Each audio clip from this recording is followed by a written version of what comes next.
اخطر من النووي هو الذكاء الاصطناعي. حضرتك اتكلمت على حاجات مهمه جدا، ان النهارده هل هو النهارده هيقدر يستبدل البشر؟ هجاوب على سؤال حضرتك. عمليات النصب، طبعا في الحقيقه الذكاء الاصطناعي بقى يساهم في عمليات النصب بشكل كبير جدا، وبالتحديد النصب الالكتروني.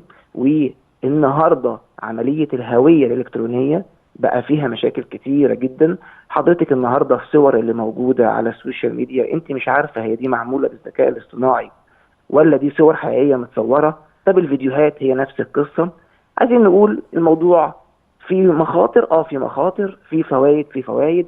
سلاح ذو حدين زي اي تكنولوجيا في الدنيا.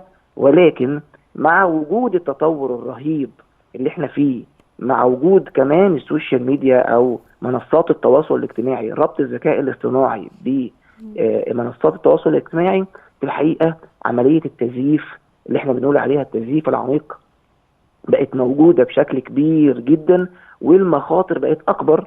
ليه؟ لان كان زمان كان في كلمه حضرتك بتقولها لي بشكل كبير جدا: يا عمرو هو انت شفت بعينيك وسمعت بودنك؟ اقول لحضرتك ايوه يا فندم، انا شفت بعينيا وسمعت بودني.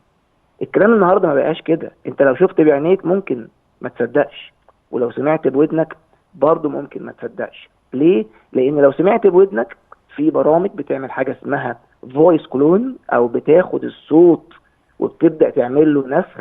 فبالتالي حتى لو سمعت بودني انا مش متاكد ان ده عمرو هو اللي بيتكلم ولا لا. يعني ولو شفت المواطن العادي بعينيا يا باشمهندس عمرو ما يقدرش يحدد، يعني ما يقدرش يحدد دي بصمة صوت او ده صوت مين او ده شكل مين، صح؟ في الحقيقه صعب جدا.